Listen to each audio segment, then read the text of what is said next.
नमस्कार दोस्तों, आज के इस वीडियो में हम जानेंगे कि कैसे आप अपने बिजनेस की billing, stock inventory management and accounting के लिए व्यापार सॉफ्टवेयर को अपनी डिवाइस पे किस तरह से आसानी से इस्तेमाल कर सकते हैं। तो सबसे पहले व्यापार बिलिंग सॉफ्टवेयर अपनी डेस्कटॉप में डाउनलोड कर लेंगे। इसका लिंक आपको डिस्क्रिप्शन में मिल जाएगा। सॉफ्टवेयर डाउनलोड होते ही जैसे ही आप ओपन करते हैं तो कुछ इस तरह से स्क्रीन दिखाई देगी। तो सबसे पहले आप अपना मोबाइल नंबर एंटर कर लॉगिन कर लेंगे। तो आपके नंबर पर OTP रिसीव होगा। एंटर कर जैसे ही आप सबमिट करते हैं तो यहाँ आप एक्सपर्ट से अपने बिजनेस के अकॉर्डिंग फ्री डेमो ले सकते हैं, जिसके लिए आप अपने अकॉर्डिंग डेट और टाइम सिलेक्ट कर एक फ्री डेमो पर क्लिक कर लेंगे। तो आपको सिलेक्टेड टाइम पर डेमो के लिए कॉल आ जाएगा, या आप चाहे तो I will explore my self option का इस्तेमाल कर खुद से भी एक्सप्लोर कर सकते हैं। लॉगिन करते ही आपकी कंपनी क्रिएट हो जाएगी और आपको इस प्रकार से स्क्रीन दिखाई देगी। तो आप अपना फर्स्ट सेल इनवॉइस बनाकर देख सकते हैं, जिसके लिए आप कस्टमर नेम और ऐड सैंपल आइटम के साथ बिल जनरेट कर सकते हैं, या आइटम नेम और बाकी डिटेल्स चेंज कर सकते हैं, और चाहे तो ऐड आइटम पर क्लिक कर बाकी आइटम्स भी ऐड कर सकते हैं। सेव करते ही आइटम्स बिल में ऐड हो जाएंगे और फिर रिसीव्ड अमाउंट एंटर करते ही जैसे ही आप क्रिएट फर्स्ट सेल इनवॉइस पर क्लिक करते हैं तो आपका इनवॉइस जनरेट हो जाएगा। यहाँ आपको मल्टीपल थीम्स दिखाई देंगी, जिन्हें आप अपने अकॉर्डिंग सिलेक्ट और कस्टमाइज भी कर सकते हैं, और चाहे तो प्रिंट, डाउनलोड या व्हाट्सएप के थ्रू शेयर भी कर सकते हैं। यानी आप रिटेलर, होलसेलर, डिस्ट्रीब्यूटर, ट्रेडर आदि ही क्यों ना हो, आप सभी बिजनेस को आसानी से मैनेज कर सकते हैं। साथ ही आपको राइट साइड में ही फर्म डिटेल्स ऑप्शन मिलेगा। यहाँ आप सिंपल 4 स्टेप्स को फॉलो कर डिटेल्स फिल कर सकते हैं। एंटर बिजनेस नेम के लिए दिए हुए कंटिन्यू ऑप्शन पर क्लिक करते ही आप company name, phone number, email ID, address आदि डिटेल्स फिल कर सेव कर लेंगे। अगर आप अपने डेस्कटॉप को फोन या किसी अदर डिवाइस से कनेक्ट करना चाहते हैं तो एक्सप्लोर सिंक फीचर का यूज कर सकते हैं। इसके लिए हमने डिटेल्ड वीडियो बनाया हुआ है, जिसकी लिंक आपको डिस्क्रिप्शन में मिल जाएगी, या आप ऊपर दिए हुए आई बटन पर क्लिक कर भी देख सकते हैं। और अपनी नेक्स्ट सेल के लिए क्रिएट नेक्स्ट सेल बटन का इस्तेमाल कर नेक्स्ट सेल बना सकते हैं। जैसे ही आप प्रीव्यू विंडो क्लोज करते हैं तो व्यापार होम पेज आपको कुछ इस तरह से दिखाई देता है। यहाँ आप वन शॉट में सेल, परचेज, एक्सपेंसेस के लिए मंथली, क्वार्टरली और ईयरली के अकॉर्डिंग फिल्टर्स भी लगा सकते हैं। साथ ही आप available stock value, low stock item, cash in hand आदि डिटेल्स भी इजीली देख सकते हैं। और अगर आप इन सभी की डिटेल्स को प्राइवेट रखना चाहते हैं तो साइड में दिए हुए प्राइवेसी फीचर का इस्तेमाल कर सकते हैं। इसे ऑन करते ही आपकी सभी डिटेल्स प्राइवेट हो जाएंगी। इसे आप जब चाहे ऑफ भी कर सकते हैं। टॉप लेफ्ट कॉर्नर पर क्लिक कर आप बिजनेस लोगो, बिजनेस नेम, अगर GSTIN नंबर है तो GSTIN number, phone number, email ID जैसी आदि डिटेल्स फिल कर लेंगे, और मोर डिटेल्स पर क्लिक कर बिजनेस एड्रेस, टाइप आदि इंफॉर्मेशन ऐड कर अपना सिग्नेचर भी अपलोड कर सकते हैं। सेव करते ही आपकी सभी डिटेल्स सेव हो जाएंगी। इसके बाद सबसे पहले आपको बिजनेस की प्रोडक्ट, सर्विस और पार्टीज को ऐड करना होगा, या फिर आप चाहे तो डायरेक्ट सेल भी बना सकते हैं। आइटम्स और पार्टीज को ऐड करने के लिए आपको अपने बिजनेस के अकॉर्डिंग कुछ जरूरी सेटिंग्स ऑन इनेबल करनी होगी, जिसके लिए आप लेफ्ट साइड में दिए हुए सेटिंग सेक्शन पर क्लिक करें। यहाँ पर आपको जनरल सेटिंग्स, ट्रांजैक्शंस के लिए ट्रांजैक्शन सेटिंग्स, प्रिंट से रिलेटेड सेटिंग्स के लिए print settings, tax and GST के लिए taxes settings, user roles assign करने के लिए यूजर मैनेजमेंट सेटिंग्स, रिमाइंडर्स के लिए ट्रांजैक्शन मैसेज सेटिंग्स, पार्टी के लिए पार्टी सेटिंग्स और आइटम के लिए आइटम सेटिंग्स मिलेगी। जैसे अगर आपको आइटम के लिए और डिटेल्स ऐड करनी है तो आइटम सेटिंग्स पर क्लिक करते ही MRP वाइज, सीरियल नंबर या IMI number wise, batch number wise, expiry manufacturing date wise, size या कलर वाइज अपनी जरूरत के हिसाब से ऑन या फील्ड नेम को रीनेम भी कर सकते हैं। इसी तरह आप बाकी सेटिंग्स को भी अपने अकॉर्डिंग चेंज कर सकते हैं।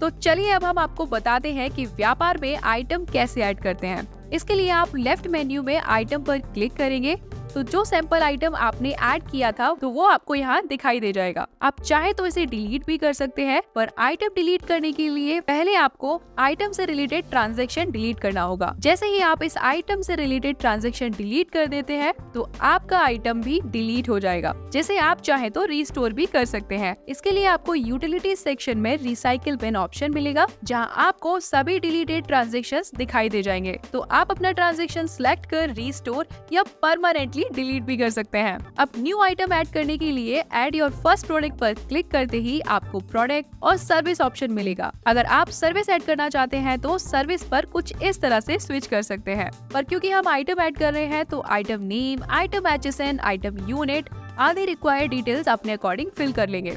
यहाँ हम आपको ये भी बताना चाहेंगे कि व्यापार आपको अपना ऑनलाइन स्टोर बनाने का फीचर भी देता है। तो अगर आप अपना ऑनलाइन स्टोर बनाना चाहते हैं तो ऐड आइटम इमेज पर क्लिक कर आइटम की इमेजेस ऐड करना ना भूलें।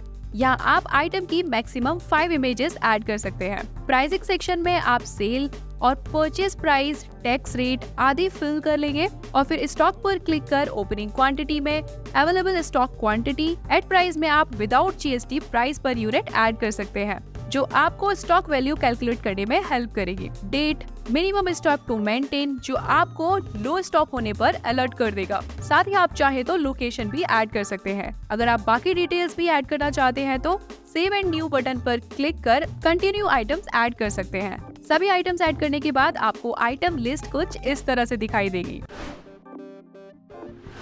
इसी तरह पार्टीज ऐड करने के लिए लेफ्ट मेन्यू में पार्टीज में जाकर ऐड योर फर्स्ट पार्टी पर क्लिक करेंगे। क्लिक करते ही party name, GSTN number, contact number, GSTN address, credit and limit, अगर पार्टी का कुछ अमाउंट पेंडिंग है तो ओपनिंग बैलेंस में अमाउंट एंटर कर टू रिसीव और टू पे अपने अकॉर्डिंग सिलेक्ट कर सकते हैं। साथ ही आप इस पार्टी के लिए क्रेडिट लिमिट भी सेट कर सकते हैं।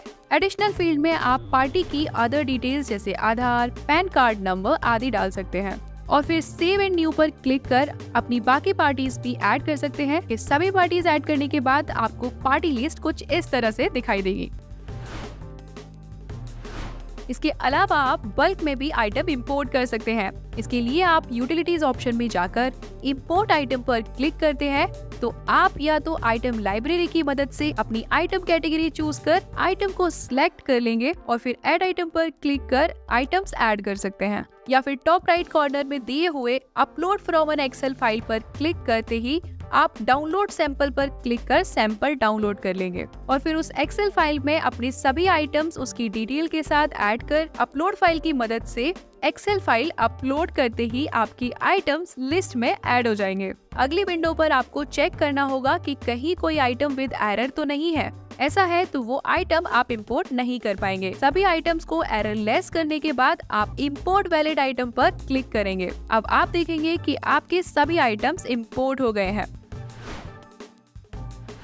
इसी तरह आप यूटिलिटी सेक्शन में इंपोर्ट पार्टी पर क्लिक करके बल्क में पार्टीज भी इंपोर्ट कर सकते हैं। तो चलिए अब हम आपको बताते हैं कि व्यापार से सेल बिल कैसे बनाएं। इसके लिए आप ऐड सेल पर क्लिक कर लेंगे। यहाँ आपका sale invoice number and date automatically generate हो जाएगा, जिसे आप चाहे तो चेंज भी कर सकते हैं और फिर कस्टमर या पार्टी नेम, साथ ही आप कॉन्टेक्ट नंबर भी ऐड कर सकते हैं, जिससे बिल जनरेट करने पर आपकी पार्टी को उसकी व्हाट्सएप पर इनवॉइस इमीडिएटली शेयर हो जाए। और फिर अपना आइटम सिलेक्ट या ऐड आइटम पर क्लिक कर आइटम डायरेक्टली भी आप ऐड कर सकते हैं। तो हमने यहाँ आइटम सिलेक्ट कर लिया है और फिर quantity, unit, price per unit value आदि डिटेल्स फिल या चेंज भी कर सकते हैं। इसी तरह आप अपनी बाकी आइटम्स भी ऐड कर लेंगे और फिर अपना रिसीव्ड अमाउंट एंटर कर पेमेंट टाइप भी सिलेक्ट कर सकते हैं। डिस्क्रिप्शन में आप अपना नोट भी एंटर कर सकते हैं। सेव करते ही आपकी कस्टमर को इनवॉइस उनके व्हाट्सएप पर रिसीव हो जाएगा। यहाँ आप अपने अकॉर्डिंग थीम्स भी सिलेक्ट कर सकते हैं और चाहे तो ईमेल, व्हाट्सएप, SMS पर भी शेयर कर सकते हैं और प्रिंट या डाउनलोड भी कर सकते हैं।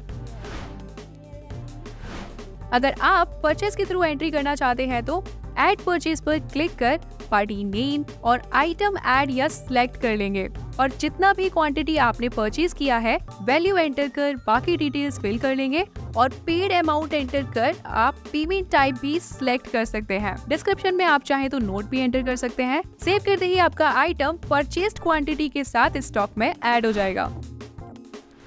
चलिए अब हम आपको बताते हैं कि आप व्यापार से कैसे खुद का ऑनलाइन स्टोर बना सकते हैं और उसे अपने कस्टमर के साथ शेयर भी कर सकते हैं। इसके लिए मेन मेन्यू में ही माई ऑनलाइन स्टोर का ऑप्शन दिखेगा। यहाँ क्लिक करने के बाद आप क्रिएट ऑनलाइन स्टोर बटन पर क्लिक करते ही आपका ऑनलाइन स्टोर क्रिएट हो जाएगा, जिसका डैशबोर्ड कुछ इस तरह से दिखाई देगा। यहाँ आप एडिट स्टोर इन्फो पर क्लिक कर स्टोर डिटेल्स जैसे company name, business description, business address आदि डिटेल्स ऐड कर सेव कर लेंगे और चाहे तो गेट योर ओन वेबसाइट पर क्लिक कर ऑनलाइन स्टोर के लिए अपने अकॉर्डिंग डोमेन भी परचेज कर सकते हैं, जिससे आपके बिजनेस की ब्रांडिंग और डोमेन याद रखने में भी आसानी होगी। ऑनलाइन स्टोर क्रिएट होते ही शेयर ऑनलाइन स्टोर पर क्लिक कर स्टोर लिंक अपने कस्टमर्स के साथ शेयर कर सकते हैं। जैसे ही आपके कस्टमर लिंक पर क्लिक कर ऑर्डर प्लेस करते हैं तो आपको कुछ इस तरह से नोटिफिकेशन रिसीव होगा, जिस पर क्लिक कर आप अपना ऑर्डर कंप्लीट कर सकते हैं। या आप मैनेज आइटम्स पर क्लिक कर ऐड आइटम की मदद से ऑनलाइन स्टोर में आइटम्स ऐड भी कर सकते हैं और आइटम अवेलेबल न होने पर आउट ऑफ स्टॉक भी आसानी से कर सकते हैं। और 3 डॉट्स पर क्लिक कर एडिट आइटम लिस्ट की मदद से आइटम्स रिमूव भी कर सकते हैं और तो और अपना ऑनलाइन स्टोर व्हाट्सएप, SMS आदि के साथ शेयर भी कर सकते हैं। और अगर आप चाहें तो सिलेक्टिव आइटम लिस्ट अपने कस्टमर्स के साथ भी शेयर कर सकते हैं। सर्च फील्ड का इस्तेमाल कर आप आइटम सर्च या फिल्टर आइकन पर क्लिक कर अपने अकॉर्डिंग फिल्टर्स भी लगा सकते हैं। मैनेज ऑर्डर्स की मदद से आप ऑनलाइन ऑर्डर्स चेक कर सकते हैं और स्टोर रिपोर्ट भी देख सकते हैं। स्टोर प्रीव्यू के लिए प्रीव्यू पर क्लिक कर देख सकते हैं कि आपका ऑनलाइन स्टोर आपके कस्टमर्स को किस तरह से दिखाई देगा। और अगर आप ऑनलाइन ऑर्डर्स नहीं लेना चाहते हैं तो सेटिंग आइकन पर क्लिक कर एक्सेप्ट ऑनलाइन ऑर्डर्स को ऑफ कर सकते हैं। साथ ही आप चाहे तो मिनिमम ऑर्डर अमाउंट भी सेट कर सकते हैं और डिलीवरी या कस्टम जैसे चार्जेस भी ऐड कर सकते हैं। और आइटम पर डिस्काउंट अप्लाई करने के लिए आइटम डिस्काउंट ऑप्शन का इस्तेमाल कर सकते हैं। और अगर आप अपने स्टॉक को ऑनलाइन स्टोर से लिंक रखना चाहते हैं तो इस ऑप्शन का इस्तेमाल कर सकते हैं। तो इस प्रकार आप व्यापार में अपनी बिलिंग इन्वेंट्री मैनेज कर सकते हैं। लेकिन बिजनेस की बिलिंग और इन्वेंट्री के साथ साथ अकाउंटिंग भी जरूरी है। इसके लिए हमें कड़ी मेहनत करनी पड़ती है, लेकिन व्यापार आपको सारी अकाउंटिंग रिपोर्ट्स खुद प्रदान करता है। इन सभी की रिपोर्ट्स के लिए रिपोर्ट सेक्शन पर क्लिक करते ही आपको सभी फाइनेंशियल रिपोर्ट्स, डेली रिपोर्ट्स यहाँ पर दिखाई देंगी। ये रिपोर्ट्स आपके ट्रांजैक्शन के हिसाब से ऑटोमेटिकली अपडेट होती रहती है। इन रिपोर्ट्स में शामिल है transaction reports, day book, profit and loss report, cash flow, trial balance report, balance sheet report, party report, GST reports, item reports, bank statement, tax reports, expenses reports, order reports और loan जैसी आदि reports शामिल हैं। इन reports के द्वारा आप अपने business पर पूरी तरह से नजर रख सकते हैं। तो इस प्रकार व्यापार आपके बिजनेस मैनेजमेंट को आसान बनाता है और आपके समय की बचत करता है। इसीलिए व्यापार के लिए सिर्फ व्यापार ऐप। वीडियो अच्छा लगा हो तो लाइक और जरूरतमंद के साथ शेयर जरूर कीजिएगा और ऐसे ही व्यापार से रिलेटेड सभी जानकारी के लिए चैनल को सब्सक्राइब कर बेल आइकन को ऑल पे सेट करना बिल्कुल ना भूलें। वीडियो देखने के लिए धन्यवाद। हैप्पी व्यापारिंग।